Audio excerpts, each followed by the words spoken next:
Hello बच्चों, कैसे हैं आप सब। Welcome to my channel Curio Mind by Nidhi, from curiosity to clarity. बच्चों, आज जो हम टॉपिक डिस्कस कर रहे हैं वो है क्लास 7th लाइफ प्रोसेसेस इन एनिमल्स। और लाइफ प्रोसेसेस इन एनिमल्स दो पार्ट्स में डिवाइडेड है। एक पार्ट डील करता है nutrition in animals and the other part deal with respiration and breathing. तो आज हम जो टॉपिक डिस्कस करने वाले हैं that is respiration and breathing. ठीक है।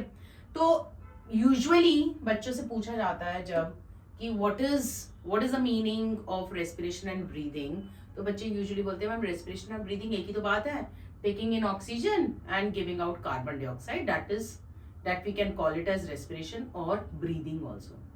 But this is not true. ये ऐसा नहीं है, रेस्पिरेशन और ब्रीदिंग एक ही बात नहीं है। तो क्या डिफरेंस है, आज के लेक्चर में उसी को डिस्कस करेंगे और उसी को हम डिस्कस डिटेल में लेंगे। तो सबसे पहले हम ले लेते हैं, सबसे पहले मैं एक अपने बोर्ड पे आपको बताना चाहती हूँ कि कैसे रेस्पिरेशन और ब्रीदिंग डिफरेंट है। सी, ब्रीदिंग मीन्स, जो हमने पढ़ा हुआ है, यूजुअली पढ़ा हुआ है, breathing means taking in oxygen and giving out carbon dioxide. ये हमने पढ़ा हुआ है, हम इसको ब्रीदिंग कहेंगे, इसको रेस्पिरेशन नहीं कहेंगे। जब हम छोटे होते हैं तो हमारी कन्वीनियंस के लिए इनको सेम लिया जाता है। ठीक है। अब इस ब्रीदिंग डेफिनेशन को हम एक स्टेप और मॉडिफाई करेंगे। कैसे मॉडिफाई करेंगे? अब ब्रीदिंग को मैं लेना चाहती हूं, ब्रीदिंग मीन्स 3 स्टेप्स में मैं अपनी डेफिनेशन को डिवाइड करना चाहती हूं। फर्स्ट इज टेकिंग इन, ये तो हमें पता है, ऑक्सीजन। अच्छा, अब मैं ऑक्सीजन को, आई नो सब काफी लोग इस चीज से अवेयर होंगे, we can write down as capital O और सबस्क्रिप्ट में 2। This is the symbol for oxygen.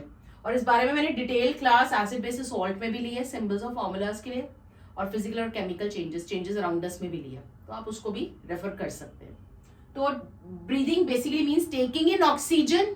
अब इसके आगे एक वर्ड और आता है, taking in oxygen rich air, taking in oxygen rich air. अब ये मैंने रिच एयर क्यों बोला है वो हम डिस्कस करेंगे अभी। Secondly, and giving out carbon dioxide rich air, giving out carbon dioxide rich air. ये रिच एयर क्यों लिख रहे हैं हम इसके बारे में डिस्कस करेंगे।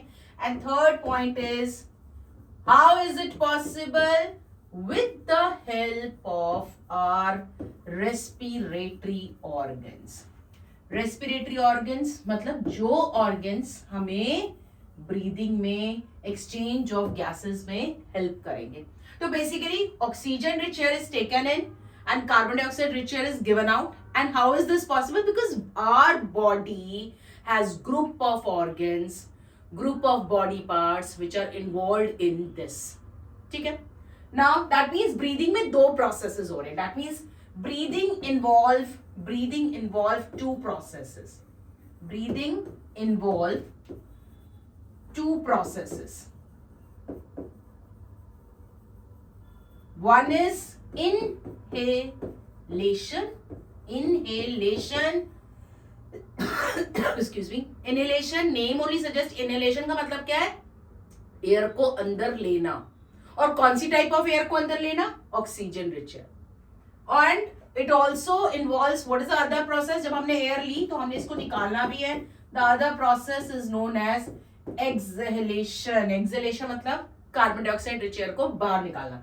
सो what is inhalation? Again taking in oxygen rich air and giving out carbon dioxide rich air. Giving out carbon dioxide में C capital O capital, this you know, carbon dioxide how it is written, carbon dioxide rich air। अभी तक हम इतना discuss करेंगे। Inhalation exhalation में और भी points है, अब इसको और हाईलाइट करते हैं कैसे इनहेलेशन एक्सहेलेशन एक दूसरे से डिफरेंट है और हमने क्यों वर्ड यूज किया रिच एयर। ठीक है, हम इसको डिस्कस करते हैं। सो this is all about inhalation exhalation. Next thing is, क्यों हम रिच की बात कर रहे हैं, तो लेट अस सी। एक डेटा मैं आपको दिखाना चाहती हूँ। तो हमारे पास दीज आर द गैसेस। ठीक है, सबसे पहले हम बात करेंगे oxygen and this is carbon dioxide. These are the gases we have, और हम इनहेल्ड एयर में देखते हैं। अब now you know the meaning of inhaled air. Inhaled air मतलब जो इनहेलेशन से हमने अंदर ली है, and the other one is excelled air. Excelled air मतलब जो हमने बाहर निकाली है। तो जब हम एयर इनहेल करते हैं तो एयर हम सिर्फ सेलेक्ट करके ऑक्सीजन कार्बन डाइऑक्साइड नहीं इनहेल कर रहे हैं, हम air as a whole inhale कर रहे हैं, जिसमें ऑक्सीजन भी है, कार्बन डाइऑक्साइड भी है, अदर गैसेस और आल्सो इन्वॉल्व, जैसे नाइट्रोजन है, हाइड्रोजन है, हीलियम है। आपको पता ही है, पाई चार्ट तो आपने किया ही हुआ है कि हमारे एटमॉस्फेयर में अगर हम देखें तो हमारा ये जो 78% है that is of nitrogen. 78% is nitrogen, 21% is oxygen and 1% is other gases, right? ये तो हमें पता ही है। तो हम एयर एज अ होल ले रहे हैं, और 1% में भी 0.04% इज कार्बन डाइऑक्साइड। तो जब हम एयर इनहेल कर रहे हैं, हम सारे बाकी सारे पैरामीटर्स के बारे में डिस्कस नहीं करेंगे, जो भी अदर गैसेस है उनके बारे में डिस्कस करेंगे। क्यों नहीं करेंगे अभी बताते हैं। हम सिर्फ ऑक्सीजन और कार्बन डाइऑक्साइड से रिलेटेड करेंगे, क्योंकि जो भी हमारी बॉडी में होगा, जो भी डिफरेंस आएगा वो इन्हीं दोनों गैसेस में आएगा, बाकी किसी और गैसेस में नहीं आएगा। तो अगर हम इनहेल्ड एयर की बात कर रहे हैं तो हम 21% ऑक्सीजन इनहेल करते हैं, पर जब हम एक्सहेल करते हैं यही 21% 16.4% हो जाती है। That means we have utilised this much of oxygen. Similarly for carbon dioxide हम 0.04% लेते हैं, है ना, 0.04% लेते हैं, but this becomes 4.4% because our body is continuously utilizing this oxygen। हमने सिर्फ ये नहीं है कि ऑक्सीजन ली बाहर कार्बन डाइऑक्साइड निकाल दी, जो ऑक्सीजन ली उसका कुछ ना कुछ यूटिलाइजेशन होता है। और कैसे यूटिलाइजेशन होता है उसको नेक्स्ट स्टेप ले लेते हैं अभी। तो जो यूटिलाइजेशन हुआ, ऑक्सीजन कम हुई, उसके बदले में क्या मिल रही है, कार्बन डाइऑक्साइड। तो ऑक्सीजन कम होती जा रही है, कार्बन डाइऑक्साइड बढ़ती जा रही है।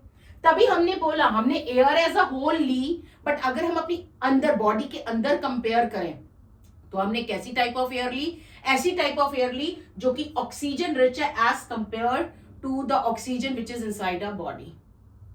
और अगर हम कार्बन डाइऑक्साइड की बात करें तो हम as compare to inside our body जो एक्सहेल्ड एयर है, जो हम बाहर निकालना चाहते हैं एयर, उसमें कार्बन डाइऑक्साइड ज्यादा as compare to the carbon dioxide which is outside, which is in the atmosphere. So that is why now you understand, हम एयर एज अ होल ले रहे हैं, पर बॉडी से कंपेयर करें तो बाकी सारे गैसेस की कॉम्पोजिशन सेम है, सिर्फ ऑक्सीजन कार्बन डाइऑक्साइड में डिफरेंस आ रहा है। तो जब बाहर से ले रहे हैं तो ऑक्सीजन ज्यादा as compare to the air inside a body, तो हम कहेंगे हमने ऑक्सीजन रिच एयर ली। रिच मतलब ज्यादा, ठीक है ना। हम सिर्फ ये नहीं कहेंगे, अब हमारी डेफिनेशन में मॉडिफिकेशन है, हम ये नहीं बोलेंगे breathing means taking in oxygen. No, we are not selecting oxygen, we are taking air as a whole, तो as compare to our body. समझ में आए? सो this completely satisfy our definition that breathing means taking in oxygen rich air and giving out carbon dioxide rich air। तीसरी बात, with the help of respiratory organs। अभी हम इस step पे भी आते हैं, बट अब नेक्स्ट स्टेप पे चलते हैं। नेक्स्ट स्टेप इज, ये हमने बता दिया।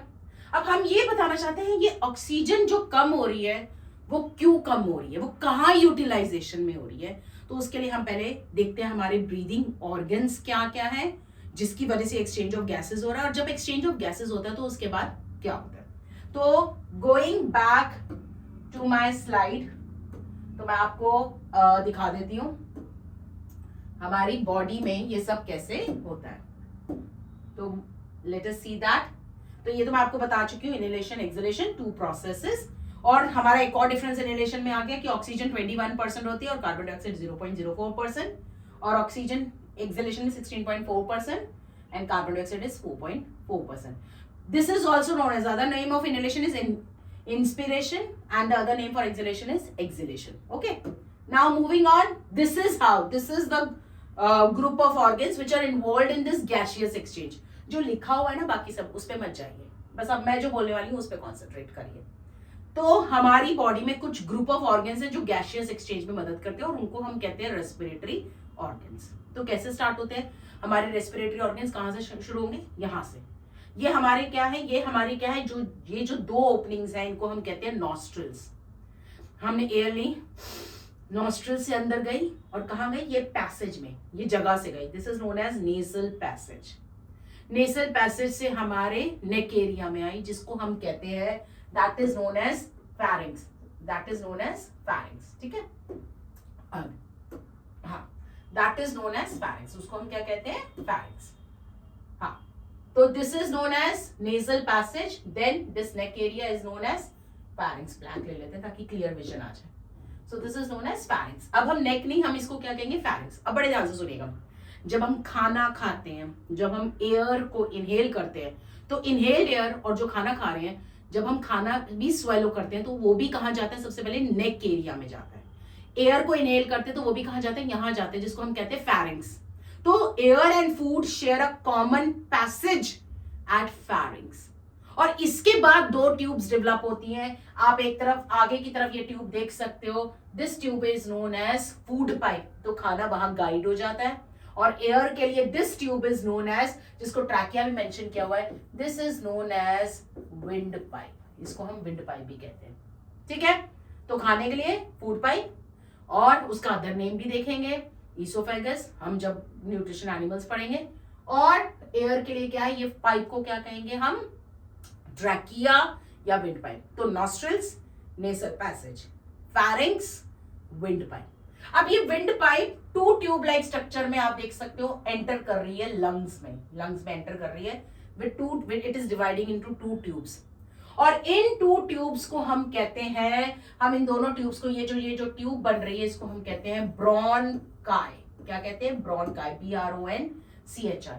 सिंगुलर की बात करेंगे तो हम इसको कहेंगे ब्रोनकस। अगर एक की बात करेंगे, इधर भी यही है, अगर दोनों तरफ डिवाइड होके आ रही है तो क्या कहेंगे, ब्रोनकाई। अगर सिंगुलर की बात, सिर्फ इसकी बात कर रहे हैं, जो एक ट्यूब लंग्स के अंदर एंटर कर रही है, तो उसको हम कहेंगे ब्रोनकस।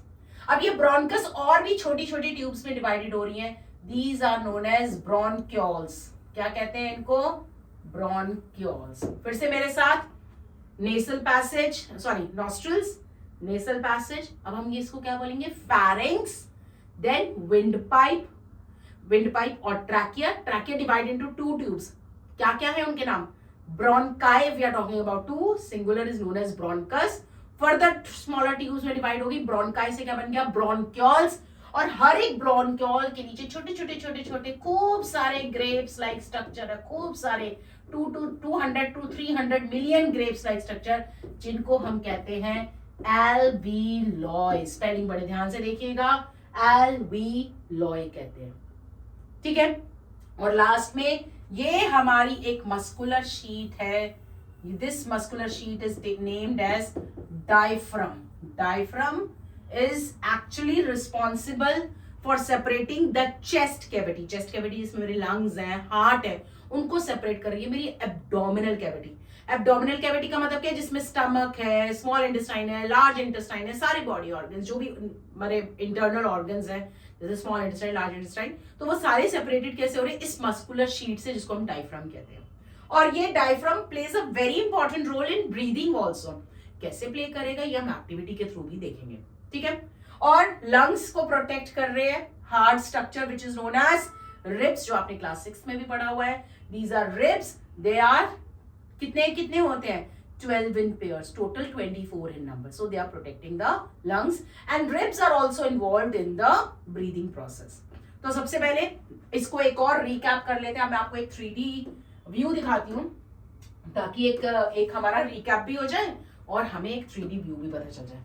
So this is our lungs, ठीक है, this is our lungs. इसको मैं रोटेट कर देती हूँ, yes.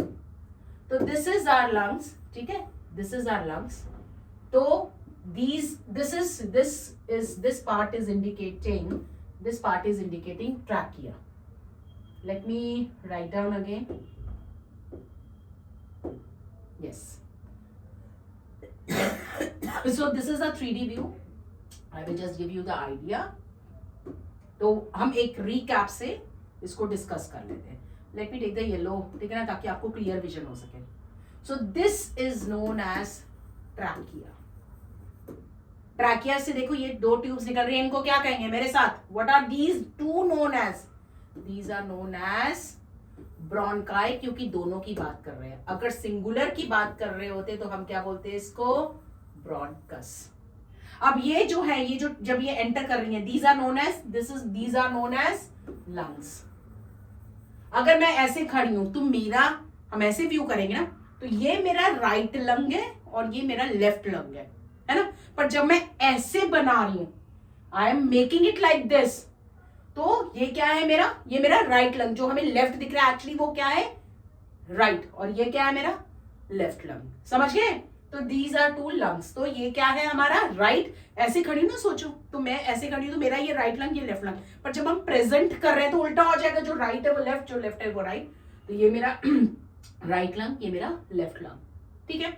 अच्छा, अब ये जो है ये फर्दर कलर चेंज करके थोड़ा सा, let us make it so attractive.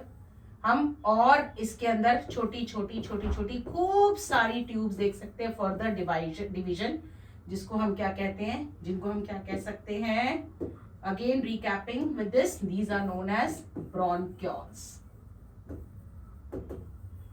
और ब्रोंक्यूल्स फर्दर, ब्रोंक्यूल्स के एंड में, सबसे एंड में नीचे क्या है, छोटे छोटे छोटे छोटे राउंड ग्रेप्स लाइक स्ट्रक्चर, खूब सारे मिलियंस में ग्रेप लाइक स्ट्रक्चर।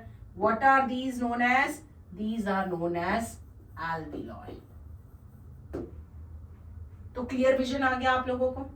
ठीक है। अच्छा, एक और चीज, हमारा जो लेफ्ट लंग होता है वो कंपैरेटिवली नैरोअर होता है, लंबा होता है और नैरोअर, थोड़ा सा पतला होता है। क्यों होता है? क्योंकि हमारे लेफ्ट साइड पे क्या है, हार्ट है ना।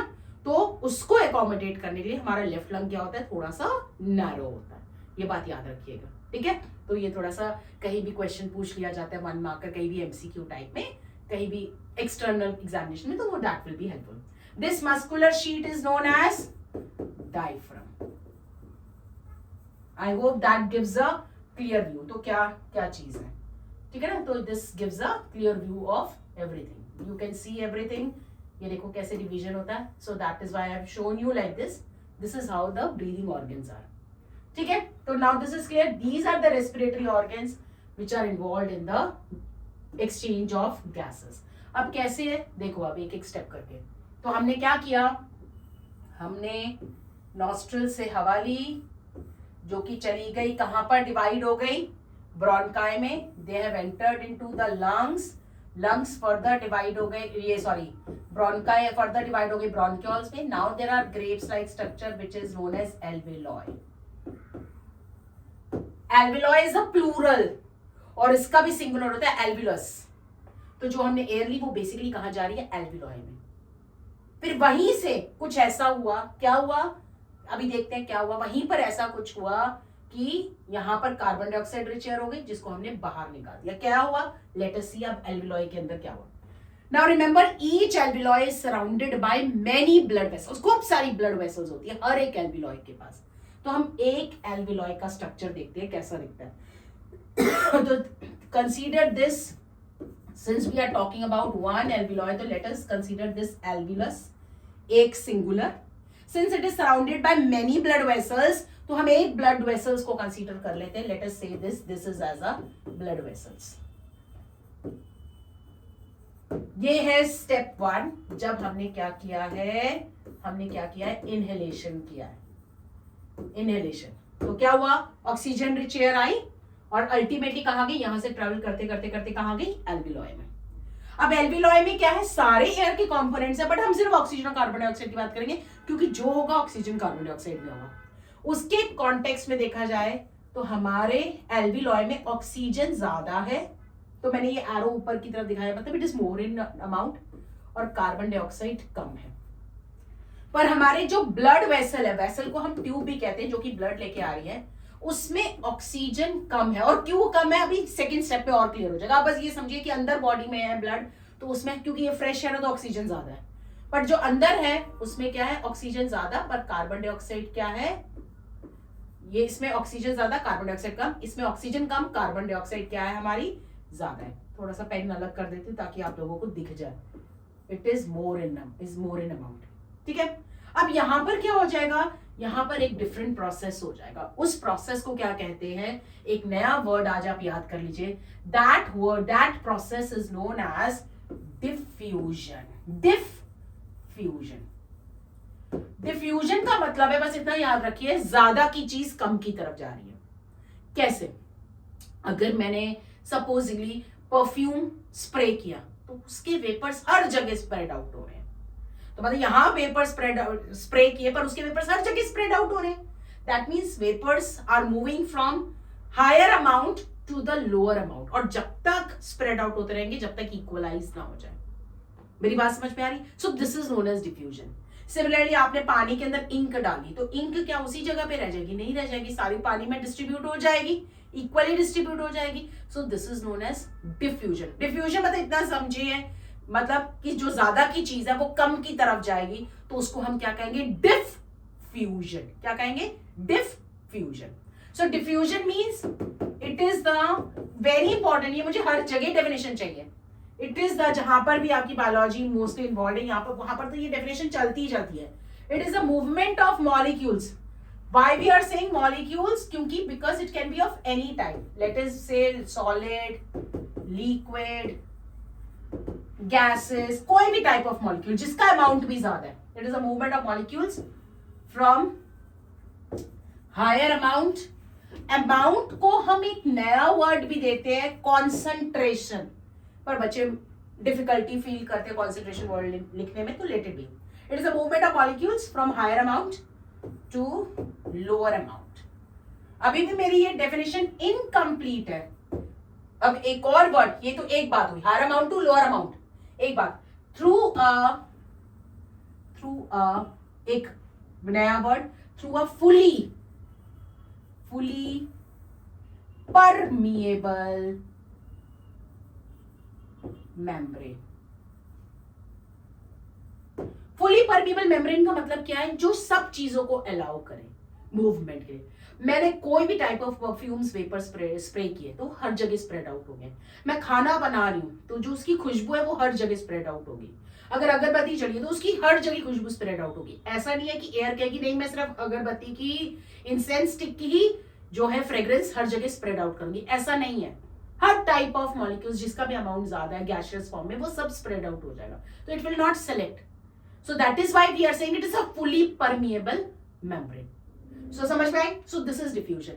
तो यहां पर भी क्या हो जाएगा? एल्वियोलस से ब्लड वेसल में क्या हो जाएगा? डिफ्यूजन हो जाएगा। यहां पर ज्यादा ऑक्सीजन, यहां कम है, यहां कम, और यहां कार्बन डाइऑक्साइड ज्यादा है, यहां पर कम है। तो यहां से ऑक्सीजन यहां पर आई और यहां से कार्बन डाइऑक्साइड यहां पर आ गई, तो क्या हो गया? डिफ्यूजन। इसको और एक और तरीके से देख लेते हैं, अगेन देख लेते हैं। तो हमारा इनहेलेशन के टाइम पे so this is alveolus, this is blood vessel, और हम क्या कह सकते हैं इसको? ब्लड ट्यूब, जिसमें क्या है? ऑक्सीजन हमने फ्रेश एयर ली है, कार्बन डाइऑक्साइड कंपैरेटिवली बॉडी से कम है, और ब्लड में हम कह रहे हैं कि ऑक्सीजन कम है बट कार्बन डाइऑक्साइड ज्यादा है। तो ये क्या हो गया? ये यहां पर और ये यहां पर। कौन सा प्रोसेस इन्वॉल्व है? डिफ्यूजन। तो अल्टीमेटली सिचुएशन क्या आ जाएगी हमारे पास? अल्टीमेटली सिचुएशन क्या हो जाएगी? अब एल्वियोलस में क्या हो जाएगा? कार्बन डाइऑक्साइड ज्यादा और ऑक्सीजन क्या हो जाएगी? कम। और हमारे ब्लड वेसल में, ब्लड ट्यूब्स में, जितनी भी ब्लड ट्यूब्स हैं जो एल्वियोलस के आसपास है, उनके अंदर ऑक्सीजन ज्यादा, कार्बन डाइऑक्साइड कम। अब ये वाली एयर हम बाहर निकाल देंगे, हमें नहीं चाहिए। तो अगर हम पीछे चलें, अगर हम ये देखें, हाँ ये वाली देखें, तो हमने एयर फ्रेश ली, ऑक्सीजन रिच एयर, फटाफट से डिफ्यूजन हो गया, कार्बन डाइऑक्साइड वाली एयर बाहर निकाल दी। और कैसे डिफ्यूजन हो गया? With the help of blood vessel. मेरी बात समझ में आ रही है? Is it clear now? और अब नेक्स्ट स्टेप इज, अब ये वाला ब्लड कहां जाएगा? हमारी body made up of cells है, तो ये एल्वियोलस हमारी बॉडी, ये जो ब्लड वेसल्स है, अब सेकेंड स्टेज आएगी कि ऑक्सीजन का डिफ्यूजन तो हो गया, तो पर ऑक्सीजन कहां गई? अब यहां पर कॉन्सेप्ट आएगा हमारा नेक्स्ट रेस्पिरेशन का। अब ये ऑक्सीजन ब्लड की हेल्प से, कैसे हेल्प से अभी बताऊंगी, वो नेक्स्ट स्टेप पे, ब्लड की हेल्प से भागी जाएगी हमारी बॉडी सेल्स के पास कि ये लो ऑक्सीजन, और क्या करो इस ऑक्सीजन का? इस ऑक्सीजन से फूड को तोड़ो और एनर्जी निकालो। ठीक है? तो उसमें कॉन्सेप्ट आता है हमारा रेस्पिरेशन का, breaking off food with the help of oxygen to release energy। अब यहां तक तो क्लियर हो गया। अब इसके बाद क्या होगा उससे पहले समझने के लिए पहले तो अब हम देख लेते हैं, बस इतना याद रखिए, in cells what will happen now. अब हमारे सेल्स में क्या होगा? ब्रेक, ये जो है हमारा, ये सेल्स कंसीडर कर लो, ये सेल और अगेन ये ब्लड ट्यूब जिसमें ऑक्सीजन ज्यादा है और कार्बन डाइऑक्साइड क्या है, कम है। हमारे सेल्स में क्या हो रहा है, ऑक्सीजन यूज होती जा रही है टू प्रोड्यूस एनर्जी, और जब ऑक्सीजन यूज हो रही है तो बदले में कार्बन डाइऑक्साइड निकल रही है। अभी इसको और डिटेल लेती हूँ। तो हमारे सेल में क्या है, ऑक्सीजन कम है, कार्बन डाइऑक्साइड ज्यादा है। तो अगेन यहां पर क्या हो जाएगा, ये जो ब्लड ट्यूब फ्रेश ऑक्सीजन खुशी खुशी से लेके आ रही है बॉडी सेल्स के पास, यहां पर भी क्या हो जाएगा, डिफ्यूजन। और ये यहां पर तो हमारे पास क्या सिचुएशन आ जाएगी, अब हमारे सेल में ऑक्सीजन ज्यादा और कार्बन डाइऑक्साइड कम, बट हमारी जो ब्लड ट्यूब है उसके अंदर क्या सिनेरियो रहेगा, ऑक्सीजन कम, कार्बन डाइऑक्साइड ज्यादा। अब ब्लड ट्यूब कहेगा अरे बाप रे, मैं तो अभी ऑक्सीजन लेके आई थी, मैं फिर कार्बन डाइऑक्साइड रिच बन गई, चलो भाग के जाओ। किसके पास भाग के जाओ, ये ब्लड ट्यूब किसके पास जाएगी, हमारे कहां जाएगी, हमारे ब्लड ट्यूब किसके पास जाएगी, वापस लंग्स के पास, एल्वियोलाई के पास, कि अरे भाई मुझे ऑक्सीजन दो, मेरी तो सेल्स ने ले ली। Is it clear, this is how the breathing is taking place. हम यहां पर एयर सारी आएगी, बट सिर्फ किसका एक्सचेंज हो रहा है, सिर्फ ब्लड के साथ किसका एक्सचेंज हो रहा है, ऑक्सीजन कार्बन डाइऑक्साइड का, बाकी सारे कंपोनेंट्स का कोई एक्सचेंज नहीं होगा। So that is why we are saying now it should be clear, taking in oxygen rich air, giving out carbon dioxide rich air, oxygen rich air ली, diffusion हुआ, blood vessel के बीच में diffusion हुआ, carbon dioxide rich air बाहर निकाल दी। अब ये जो ब्लड के अंदर ऑक्सीजन रिच एयर आई, वो भागी भागी किसके पास गई, येलो सेल्स में ले आई ऑक्सीजन रिच एयर। तो सेल्स ने क्या किया, सेल्स ने क्या किया, कोई बात नहीं, बहुत अच्छा किया तुम ले आए, तो लो मुझे दो। तो यहां पर भी क्या हो गया, डिफ्यूजन। तो क्या हुआ, डिफ्यूजन से क्या हुआ, यहां पर ऑक्सीजन आ गई और यहां पर कार्बन डाइऑक्साइड आ गई। अब फिर से blood vessel carbon dioxide rich air बन गई, फिर से ये जाएगी। अब ये हमारे सेल्स में ऑक्सीजन कम और कार्बन डाइऑक्साइड ज्यादा, ये कैसे हो रहा है, कैसे ऑक्सीजन हमारे सेल्स को हमारा सेल्स यूटिलाइज कर रहा है। तो अब हम ये नेक्स्ट स्टेप पढ़ते हैं। Is it clear now, is it clear. तो अब हम पढ़ते हैं हमारा नेक्स्ट स्टेप जो हमारे सेल्स में हो रहा है, दैट इज रेस्पिरेशन, जिसको हम एक और नेम कहते हैं cellular respiration. Cellular respiration means the respiration which is taking place in the cells. ठीक है, respiration means breaking off food, जो हमने खाना खाया, breaking off food with the help of oxygen, with the help of oxygen to release energy। हमने जो खाना खाया, that is, हम पहले एक सिंपल टर्म में लिखते हैं, फूड टूटा, किसकी हेल्प से टूटा, ऑक्सीजन की हेल्प से। और हमें क्या मिला, ऑक्सीजन ने फूड टूटा ऑक्सीजन की मदद से, और हमें क्या मिला बदले में, carbon dioxide, water vapour and energy, जिससे हम काम करते हैं, एनर्जी। तो ये क्या हुआ सेल्स में, अब आप देख सकते हो फूड, हमने हमारे सेल्स में ऑक्सीजन गई, जब डिफ्यूजन हुआ सेल के अंदर ऑक्सीजन ज्यादा आ गई, तो ये ऑक्सीजन क्या करेगी, फूड को तोड़ेगी। फूड को तोड़ते ही ऑक्सीजन का लेवल, ऑक्सीजन यूटिलाइज हो गई, तो किसका लेवल इंक्रीज हो गया, कार्बन डाइऑक्साइड का इंक्रीज हो गया, तो ऑक्सीजन कम हो गई, कार्बन डाइऑक्साइड ज्यादा हो गई। So this utilization of oxygen in the cells, which is utilization how, for the breaking of food, it is known as respiration। breathing का मतलब सिर्फ इतना है, breathing, so कैसे breathing और respiration different है, breathing मतलब ऑक्सीजन रिच एयर गई, डिफ्यूजन हुआ, कार्बन डाइऑक्साइड बाहर निकल गई। पर जो डिफ्यूजन हुआ, ऑक्सीजन रिच एयर ब्लड के अंदर गई आई, वो कहां गई, सेल्स के पास गई, और सेल्स के पास जाके उसने क्या किया, डिफ्यूजन किया, ऑक्सीजन सेल को दिया, और सेल ने उस ऑक्सीजन को कैसे यूटिलाइज किया, जब यहाँ पर डिफ्यूजन हो गया, सेल के पास ऑक्सीजन ज्यादा है, तो सेल ने उस ऑक्सीजन को कैसे यूटिलाइज किया, उसने क्या किया, जो उसके सेल्स, हमारे सेल्स में क्या होता है, फूड होता है, ग्लूकोज होता है, उसको तोड़ा उसने ऑक्सीजन की हेल्प से, और हमें क्या दी, एनर्जी। ठीक है, so this is known as respiration और सेल्यूलर रेस्पिरेशन। तो हम फूड की जगह अब हम लिखेंगे ग्लूकोज, ग्लूकोज प्लस ऑक्सीजन। आपको पता है ग्लूकोज का फॉर्मूला क्या होता है, formula shortcut to write down the glucose is C capital, 6 नीचे आएगा, जैसे मैं पहले बता चुकी हूँ how to write down the formula, इसकी डिटेल्ड क्लास मेरी फिजिकल और केमिकल चेंज में भी है और एसिड बेसिस सॉल्ट में भी है। I have told you how to write down the formula. तो C कैपिटल ही रहेगा, C 6, H कैपिटल 12 नीचे की तरफ रहेगा सबस्क्रिप्ट में, O कैपिटल 6 नीचे रहेगा। So this is broken down with the help of oxygen to give us carbon dioxide. अच्छा, इसमें मैं पूरे नाम लिखूं तो बेटर रहेगा. सॉरी, इसमें मैं I will write down the ओहो पेंट अवे. चलो कोई बात नहीं, मैं फिर से लिख देती हूँ. तो कार्बन डिसो रेस्पिरेशन इज रेस्पिरेशन और सेलुलर रेस्पिरेशन वैसे मेरी पीपीटी में है ही, मैं वहां पर आऊंगी तो वहां से आप देख लीजिएगा. तो हम क्या कह सकते हैं, glucose which is known as C6H12O6. मैं जानबूझकर बता रही ताकि आपको पता चले कि कैसे बन रहा है. प्लस ऑक्सीजन, एक अच्छी, ठीक है, ऑक्सीजन, क्योंकि मैंने यहाँ पर ग्लूकोज लिखा है तो मैं अगेन मैं ये बोल रही हूँ कि मैं क्या कंसीडर करूंगी, मैं एक यूनिफॉर्मिटी की कोशिश कर रही हूँ. तो I will write down oxygen, full spelling here only. O2 आप ऐसे नॉलेज के लिए आपको दे रही. Will give us carbon dioxide which is known as CO2 plus water vapor plus energy. Water vapor is H2O. तो हम इसको इक्वेशन, केमिकल इक्वेशन कैसे लिखेंगे, C6, या आप इसको ऐसे भी लिख सकते हो C6H12O6 plus O2 gives us carbon dioxide plus water vapor plus energy. तो सेल्स के अंदर जो ऑक्सीजन आई डिफ्यूजन के थ्रू, सेल्स के अंदर ऑक्सीजन ज्यादा हो गई, वो किसके लिए यूटिलाइज हुई, खाने को तोड़ने में, ताकि हमें क्या मिल सके, एनर्जी. और उसको हम कहते हैं रेस्पिरेशन. इसका मतलब अगर ब्रीदिंग होगा तभी तो ये होगा. ब्रीदिंग से ऑक्सीजन आएगी, एल्विलॉय में आई, एल्विलॉय से कहा, एल्विलस में आई. एल्विलॉय हम लेंगे अगर प्लूरल ले रहे हैं, एल्विलॉय में आए, एल्विलॉय से ब्लड ट्यूब्स में गई, ब्लड ट्यूब्स में कहां लेके गई, ब्लड ट्यूब्स कहां लेके गई उस ऑक्सीजन को, सेल्स के पास. तो सेल्स के अंदर ऐसे ऑक्सीजन आएगी, तो ब्रीदिंग होगा तभी तो क्या होगा, फूड ब्रेकिंग होगा. So can we say that breathing is a part of respiration. Respiration तभी होगा अगर क्या होगा, breathing. This is very important. Breathing is a part of respiration. Is it clear? Is this clear everyone? So this is known as respiration.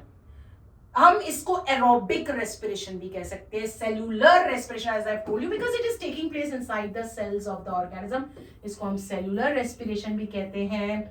हम इसको aerobic respiration भी, AEROBIC, aerobic respiration भी कह सकते हैं. सो दिस इज अबाउट रेस्पिरेशन. अब एक और चीज है, अब मुझे बताओ किसमें केमिकल चेंज हो रहा है और किसी में फिजिकल चेंज, मतलब जिसमें कोई नया सब्सटेंस नहीं बन रहा. Naturally breathing is a physical change. उसमें क्या हो रहा है, सिर्फ गैसेस का क्या हो रहा है, डिफ्यूजन हो रहा है, no new substances being formed. So that is a physical change. और फिजिकल चेंज पता है ना, जिसमें कोई नई चीज नहीं बनती. और ये जो रेस्पिरेशन है ये केमिकल चेंज है. केमिकल चेंज मतलब जिसमें ये नए सब्सटेंस बन रहे हैं, कार्बन डाइऑक्साइड, वाटर वेपर और एनर्जी, और ये वापस मिलके ये नहीं बन सकते. सो this is a chemical change. New substance is being formed in which the energy is released. अब इसमें मैं एक और चीज कोट करना चाहूंगी. आपने लाइफ प्रोसेसेस इन प्लांट्स में पढ़ा है व्हाट इज फोटोसिंथेसिस. तो हम नेक्स्ट स्लाइड में इसमें मैं क्यों बताना चाहती हूँ, मैं नेक्स्ट चीज बताना चाहती हूँ कि photosynthesis and respiration are reverse of each other, are reverse of each other. कैसे रिवर्स ऑफ ईच अदर है फोटोसिंथेसिस एंड रेस्पिरेशन? याद करो फोटोसिंथेसिस का मतलब क्या है, यहां लिख लेते हैं हम फोटोसिंथेसिस. तो कैसे रिवर्स है एक दूसरे के, let us see that. And this is respiration. Photosynthesis means क्या है, photosynthesis means both are chemical changes in which new substances are formed. So basically photosynthesis is making of food, whereas respiration says it means breaking of food. Making of food कैसे हुआ, plants ने क्या किया, air से क्या ली, carbon dioxide, और क्या ली soil से, रूट्स के थ्रू वाटर वेपर. अब मुझे पता है मेरी इक्वेशन यहां पर नहीं आएगी, आपको पता है ना हम कंटिन्यूटी में लिखते हैं, तो मैं यहां पर लिखूं तो आपको क्लियर हो जाएगा. This is known as sunlight. In the presence of sunlight and chlorophyll हमें क्या मिलता है, ग्लूकोज, जिसको हम कहते हैं C6H12O6, प्लस ऑक्सीजन, जिसको हम क्या कहते हैं, ग्लूकोज, है ना। Carbon dioxide plus water vapour, they combine to give us glucose plus oxygen. अब रेस्पिरेशन देखो, रेस्पिरेशन में क्या हो रहा है, फोटोसिंथेसिस में ये दोनों मिलके ये बना रहे हैं, पर फोटोसिंथेसिस में क्या होगा, ये दोनों मिलके ये बनाएंगे, है ना। तो क्या होगा, ब्रेकिंग ऑफ फूड में C6H12O6, ये जो खाना प्लांट ने दिया है, प्लांट ने मेकिंग ऑफ फूड किया, ग्लूकोज बनाया, हमने उसको कंज्यूम किया, C6H12O6 हमने कंज्यूम किया, हमने एयर इनहेल की। अब इसने क्या किया, ये जो है ना, ये दोनों मिले कैसे हैं, कार्बन डाइऑक्साइड और वाटर वेपर मिले कैसे, वाटर कैसे मिले, by using the sun energy. तो सन की एनर्जी की वजह से ये दोनों मिले और ये बन गया। हमें वही एनर्जी चाहिए जो सन की एनर्जी इसके अंदर स्टोर्ड है, इन दोनों को कंबाइन करने के लिए सन की एनर्जी यूटिलाइज्ड है, तो इसके अंदर सन की एनर्जी स्टोर्ड है, हमें वो चाहिए अपने काम करने के लिए, तो हमें इसको तोड़ना जरूरी है। और तोड़ेगा कौन, ऑक्सीजन। और जब ये तोड़ेगा तो जिससे बना है उसी में वापस मिल जाएगा। एक तो कार्बन डाइऑक्साइड से बना है, वाटर वेपर से बना है, और क्या बना है, किससे बना है, एनर्जी से। किसकी एनर्जी से, सन एनर्जी से, जिसकी वजह से हम काम कर पाते हैं। तो जिससे बना था उसी में वापस टूट गया, तो हमें क्या मिल गई, एनर्जी मिल गई। So don't you think both processes are reverse of each other. Photosynthesis means making and this is breaking. Is it clear. इसमें carbon dioxide we are inhale, plants are taking in carbon dioxide and giving out oxygen, but respiration plants we are taking in oxygen and giving out carbon dioxide. तो इसमें जो खाना बन रहा है, खाना कैसे बना, वो जैसे मैंने बता दिया, they are utilising the sun energy. ये जो स्टोर्ड एनर्जी है, ये दोनों मिले किसकी वजह से, सन की एनर्जी से, तो वो एनर्जी चाहिए, तो इसको तोड़ेंगे। जब ये टूट जाएगा यू विल गेट, जिससे ये चीज बनी है, कार्बन डाइऑक्साइड अलग हो गया, वाटर वेपर अलग हो गया, और जो एनर्जी जो इनके अंदर थी वो अलग हो गई और हमने यूटिलाइज कर ली। क्लियर है। So respiration and photosynthesis are reverse of each other. ये एक अच्छा क्वेश्चन है, ये many times it is being asked. अगर आप हायर ऑर्डर स्किल्स एग्जामिनेशंस देते हैं तो उसमें भी क्वेश्चंस होते हैं, तो उसमें कई बार पूछा जाता है, तो आपकी नॉलेज के लिए। अच्छा, अब coming back to this again, कैसे पता चला कि कार्बन डाइऑक्साइड निकली, कैसे पता चला वाटर वेपर निकला, कैसे पता चला। आपने देखा होगा स्पेशली विंटर टाइम में हमारा स्पेक्टिकल्स बड़ा गंदा सपोजिंगली हो जाता है, तो हमें कोई कहता है अरे यार तेरा स्पेक्टिकल्स बहुत गंदा हो रहा है, इसको साफ कर। तो हम क्या करते हैं, हमें हाय पानी में कौन हाथ लगाएगा, तो हम क्या करते हैं, स्पेक्टिकल्स उतारते हैं और अपने मुंह से क्या करते हैं, एक्सेल आउट करते हैं ना, ऐसे करते हैं। तो आपने देखा ना फॉग सा आ जाता है, देखा है, यस आ जाता है। तो हम क्या निकाल रहे हैं, वाटर वेपर निकाल रहे हैं। और वो वाटर वेपर जब ग्लास की कूल सरफेस के कांटेक्ट में आ जाएगा तो क्या बन जाएगा, वाटर ड्रॉपलेट्स। तो इससे हमें पता चलता है that we are exhaling out water vapour. मेरी बात समझ में आ रही है। अगर आपके पास कोई मिरर है, जैसे हम कार में ट्रैवल कर रहे हैं तो हम जानबूझ कर करते हैं ना, अपने मुंह से हवा निकालते हैं, वो जो फॉगी सा आता है, तो जब हम निकाल रहे हैं, जब हम ग्लास पे डालते हैं तो हम तो वाटर वेपर निकाल रहे हैं। तो आपको पता है वाटर वेपर कूल सरफेस के कांटेक्ट में आके क्या बन जाता है, वापस पानी बन जाता है, वाटर बन जाता है, वाटर ड्रॉपलेट्स बन जाता है। तो this is how we know that we are giving out water vapour also. Now how we are giving out carbon dioxide. चलो इसके लिए एक एक्सपेरिमेंट देखते हैं, एक standard test of carbon dioxide देखते हैं। पहले मैं आपको एक व्यू दे देती हूँ, standard test of carbon dioxide क्या है, हमें कैसे पता चलेगा कि हम कार्बन डाइऑक्साइड निकाल रहे हैं। देखो आपने physical and changes around us में भी पढ़ा होगा, पर मैं आपको बता देती हूँ। टेस्ट फॉर कार्बन डाइऑक्साइड, हमें कैसे पता चला कि हम कार्बन डाइऑक्साइड गैस निकाल रहे हैं। Test for carbon dioxide gas, तो कार्बन डाइऑक्साइड को हम कैसे निकालते हैं, C O2। Test for carbon dioxide एक केमिकल होता है जिसको हम कहते हैं, क्या कहते हैं, याद है, किसी को पता है, लाइम वाटर कहते हैं। और ये जो lime water is not lemon water, नींबू पानी नहीं है, it is a chemical which is a lime water, it is a base जिसका दूसरा नाम है कैल्शियम हाइड्रोक्साइड। क्या बोलते हैं इसको, कैल्शियम हाइड्रोक्साइड। थोड़ा सा ये लर्निंग पोर्शन है। और इसका कलर कैसा होता है, मैं अभी दिखाऊंगी आपको कि ये कलरलेस होता है, ठीक है। और हम कैसे शो करें, अब ये क्या होगा, जैसे ही लाइम वाटर में ये प्रॉपर्टी होती है लाइम वाटर की, ये कलरलेस है, पर जैसे ही लाइम वाटर में अगर आप कार्बन डाइऑक्साइड पास करोगे, अगर तो गैस कार्बन डाइऑक्साइड गैस है, तो क्या होगा, क्योंकि मेरी कंटिन्यूटी में नहीं आएगी। कभी भी ऐसे मत लिखना, ऐसे लिख के नीचे लाइन में लिखना, ऐसे कभी मत करना। तो मैं इस चीज को रब कर देती हूँ। This is wrong way, we never write down this way. तो क्या होगा, थोड़ी देर के बाद ये जो कलरलेस चीज है ना, वो मिल्की क्लाउडी सी हो जाएगी, मिल्कीनेस आ जाएगी, व्हाइट व्हाइट हो जाएगी। तो क्यों बनी ऐसी क्लाउड? पहले तो कलरलेस था, तो क्लाउडी क्यों बन रही है? क्योंकि there is a formation of new substance. ये क्या है, कैल्शियम हाइड्रोक्साइड, पर ये अब क्या बन गया, जैसी कार्बन डाइऑक्साइड बनी पास की, तो ये बन गया कैल्शियम कार्बोनेट बन गया, न्यू सब्सटेंस बन गया, जो कि मिल्की इन अपीयरेंस था, milky in appearance. Plus water, I will not write down that way. अब वो फॉर्मूला लिखने का थोड़ा सा हैबिट है, तो प्लस वाटर। तो इसका मतलब अगर हमें टेस्ट करना है कि हाँ भाई सच में हमने carbon dioxide, we are exhaling out carbon dioxide और नॉट, तो अभी टेस्ट करके दिखाते हैं। तो मैं एक स्ट्रॉ लूंगी, एक बीकर में लाइम वाटर लूंगी, तुम देखोगे बिल्कुल कलरलेस है, कोई कलर नहीं है, जैसे पानी की तरह। पर जब मैं क्या कर रही हूँ, मैं क्या निकाल रही हूँ, एक्सेल आउट क्या कर रही हूँ, कार्बन डाइऑक्साइड रिच एयर। तो कार्बन डाइऑक्साइड की प्रॉपर्टी क्या है, जो लाइम वाटर है, जो कलरलेस है, उसको मिल्की कर देना। तो अगर तो मिल्की हो रहा है, तो we are exhaling out carbon dioxide. और वो क्यों हो रहा है, ये कंपाउंड का नाम आप याद कर लो, calcium carbonate. Is it clear, have you understood this?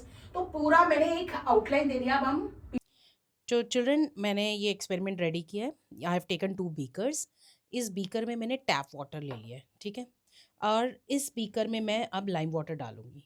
सबसे पहले हम टैप वाटर में ये स्ट्रॉ लूँगी, मैं इसमें ब्लो आउट करूँगी एयर। आपको पता है हम जो एयर निकालते हैं that is carbon dioxide rich air. हम ऑक्सीजन लेते हैं, कार्बन डाइऑक्साइड निकालते हैं। तो हम देखते हैं अब क्या होगा अगर जब मैं इसमें ब्लो करूँगी। इसको डिप कर दिया,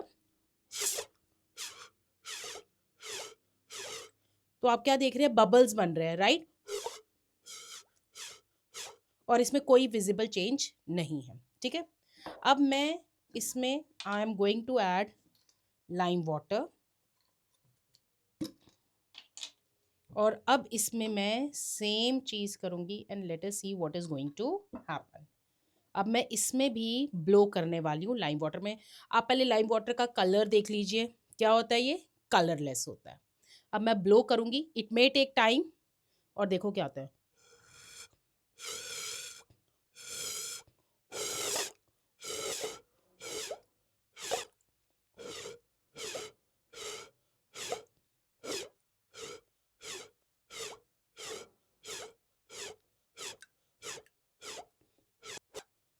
children, can you see some change in the colour? थोड़ा सा मिल्कीनेस आपको दिख रहा होगा। मैंने ब्लो किया तो ये मिल्कीनेस क्यों है, because of the formation of another substance, ठीक है। ये मिल्कीनेस है, तो तभी तो कलर चेंज हुआ है, पहले कलरलेस से मिल्कीनेस। पीपीटी पे वापस जाते हैं और चीजों को और ऑब्जर्व करते हैं। तो ये तो हमने बता दिया, और हमारे लंग्स जो है चेस्ट कैविटी में, और मैंने तुम्हें राइट और लेफ्ट लंग का भी बता दिया। चलो नेक्स्ट, ये हमारा ह्यूमन रेस्पिरेटरी सिस्टम के क्या क्या पैसेज होते हैं, नोज और nasal passage, trachea, entry point of air, bronchi और bronchioles, lungs left and right है, alveoli which are actually, alveoli is the place where actually the gaseous exchange take place, where actually कौन सा एक word याद किया हमने, एक नया वर्ड सुना, diffusion take place, and ultimately there is a muscular sheath which is known as diaphragm. तो this is the air pathway. तो हमने ये भी डिस्कस कर लिया। अच्छा, एक और, ये बड़ा इंपॉर्टेंट क्वेश्चन है। क्वेश्चन कहते हैं कि हमें हमेशा we should always breathe through nose and not through mouth. Why? क्योंकि हमारी जो एयर होती है, जो हमें इनहेल करनी है, it should be moist, it should be clean, it should be moist. देखो मैंने लिखा है, the air we should inhale should be moist, warm and clean. Moist क्यों होनी चाहिए? क्योंकि ड्राई हेयर हमारे नोज की जो लाइनिंग है उसको इरिटेट कर सकती है। तो ये जो आपको पता है, हमारी जो नोज है, हमारे नोज के अंदर छोटे छोटे हेयर HAIR हेयर पार्टिकल्स होते हैं, छोटे छोटे हेयर होते हैं, और एक स्लिपरीनेस, जब हम रोज क्लीन करते हैं अपने नोज को बेदिंग टाइम में, तो एक स्लिपरी लेयर होती है। I am not talking about that dirt inside the nose, I am talking about the slippery layer which is inside the nose. तो जिस लेयर को हम कहते हैं, that slippery layer is known as that slippery layer is known as mucus layer. क्या कहते हैं उसको? म्यूकस। और क्या होती है हमारे नोज में? हेयर। ये स्लिपरी लेयर क्या है हमारी? म्यूकस और हेयर। ये म्यूकस और हेयर क्या करते हैं, जब हम एयर इनहेल करते हैं तो जो डस्ट पार्टिकल्स होते हैं उनको ट्रैप कर लेते हैं, उनको पकड़ लेते हैं। और ये म्यूकस जो लेयर होती है वो थोड़ी सी क्या होती है, वो क्या करती है और क्या काम करती है? It makes the air little, it makes the air moist also. Moist also क्यों? क्योंकि जब एयर मॉइस्ट होती है तो जो डिफ्यूजन जो प्रोसेस होता है वो एक अफेक्टिव डिफ्यूजन प्रोसेस होता है। तो थोड़ा सा हमारी जो एयर होती है मॉइस्ट हो जाती है। जैसे नो से क्यों ब्रीथ करना चाहिए? क्योंकि जब मॉइस्ट होती है एयर तो इफेक्टिव अच्छे से डिफ्यूजन होता है। तो मॉइस्ट होनी चाहिए, वार्म होनी चाहिए। वार्म क्यों होगी? अगेन जब हम एयर ब्रीथ कर रहे हैं तो हमारे नोज में क्या ब्लड ट्यूब्स हैं, ब्लड ट्यूब्स हैं, तो we are continuously producing the energy, है ना? जो हीट है वो हायर से लोअर अमाउंट में जाएगी, तो that is diffusion which is being taking place. तो हमारी जो एयर है वो वार्म भी होगी। तो हम जो एयर इनहेल कर रहे हैं it should be moist, warm and clean. और क्लीन करना कौन कर रहा है? Clean mucus and air, they trap the dust particles. So inhale air is moistured by the mucus, it is warmed by the blood circulating, and again mucus and tiny hair, they trap the dust particles. So that is why we say we should not breathe through mouth, क्योंकि उसमें थोड़ी ना hair है, उसमें थोड़ा mucus है जो trap करेंगे डस्ट पार्टिकल्स को, ठीक है? So that is why we should breathe through nose and not through mouth. But कई बार क्या होता है, कई बार इतने छोटे पार्टिकल्स होते हैं वो हमारे जो हेयर जो है उनसे ट्रैप ना होके एयर के साथ हमारे अंदर चले जाते हैं।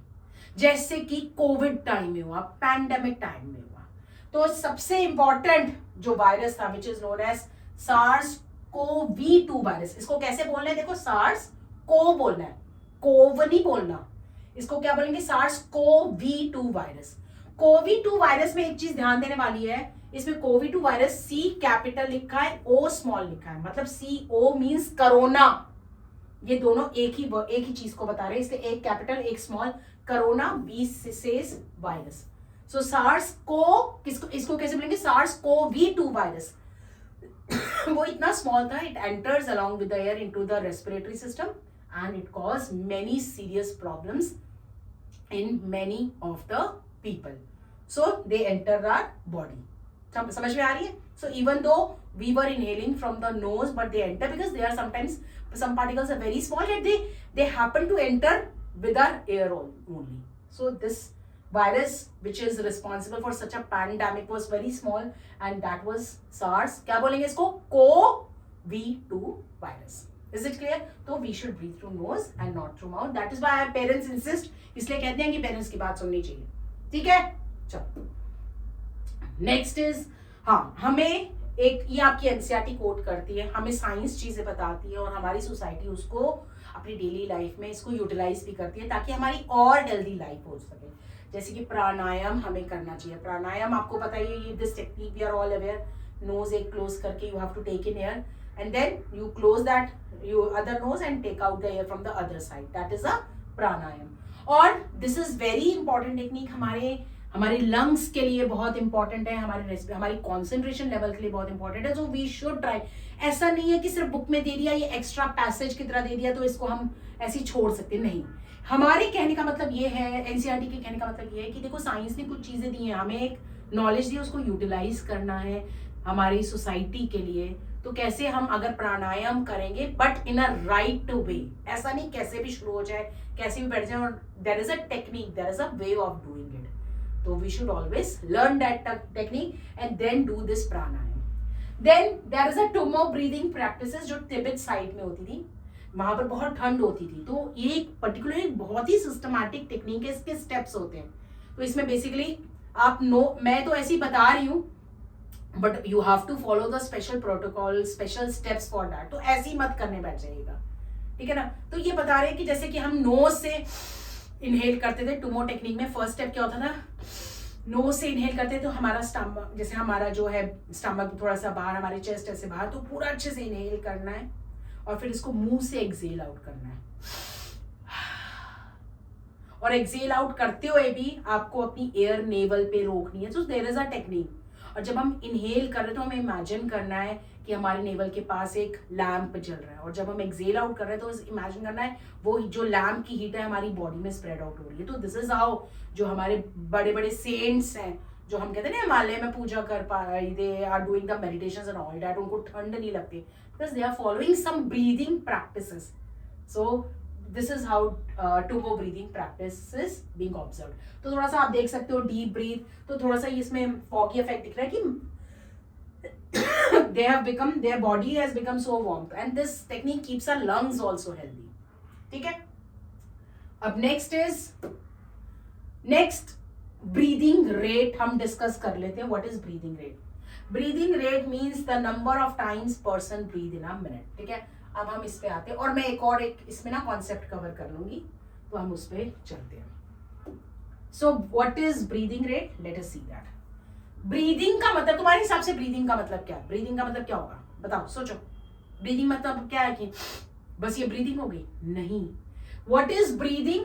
What is breathing means? Breathing means, now you can write down, breathing means inhalation plus exhalation. That completes the breathing process. So what is breathing rate? So that means one breath is, अगर मैं बोल रही हूँ what is one breath, it is equal to one inhalation, again one inhalation plus one exhalation. So that is known as one breath. So what is breathing rate? Rate की बात कर रहे थे जब भी हम साइंस पे, that means we are talking about time. So number of times a person breathe in a minute, number of times a person breathe in a minute, a person breathe in a minute is breathing rate. तो जब भी breathing rate आए, मैंने तुम्हें पहले भी बोला था, जब भी कोई डेफिनेशन आती है तो डेफिनेशन में आप या तो उसके साथ उसका एग्जांपल दीजिए या फॉर्मूला दीजिए या कोई डेटा है तो उसको दीजिए। तो ब्रीदिंग रेट आप ये एग्जांपल देंगे, 15 to 18 टाइम्स पर मिनट हमारी breathing rate adult human being की रहती है। That is very important. ठीक है, सो तो आप बोलेंगे number of times a person breathe in a minute is known as breathing rate. Rate का मतलब ही है टाइम से। For example, adult human being breathe 15 to 18 times. जब हम सो रहे होते हैं तो हमारी ब्रीदिंग रेट स्लोअर होती है। ब्रीदिंग रेट का मतलब क्या है? हमें ऑक्सीजन चाहिए। ऑक्सीजन क्यों चाहिए? ताकि हम फूड को तोड़ सके और हमें एनर्जी मिल सके। तो जब हम सो रहे हैं तो हमारी ब्रीदिंग रेट लेस है। क्यों है? क्योंकि हमें लेस ऑक्सीजन चाहिए। We are not doing that much work. But जब हम एक्सरसाइजेस कर रहे हैं तो हमारी ब्रीदिंग रेट इंक्रीज हो जाती है 25 times in a minute. Why? Because we require more exercise कर रहे हैं, हमें एनर्जी चाहिए। एनर्जी कैसे मिलेगी? जब फूड टूटेगा। फूड कैसे टूटेगा? जब हमें ऑक्सीजन मिलेगी। जितनी ज्यादा ऑक्सीजन उतना ज्यादा फूड टूटेगा। So our breathing rate increases. Children की ब्रीदिंग रेट हमारी तो 15 to 18 टाइम्स, बच्चों की 20 to 30 टाइम्स पर मिनट, क्योंकि उनकी बॉडी इज बिल्डिंग अप, है ना। उनकी बॉडी में नए नए टिश्यूज बन रहे हैं, नए नए बॉडी ग्रोथ हो रही है, तो ग्रोथ के लिए भी एनर्जी चाहिए। So they have a higher breathing rate. Is it okay? So this is breathing rate. आप बस इतना बोलना, number of times person breathe in a minute, and then you can quote this example.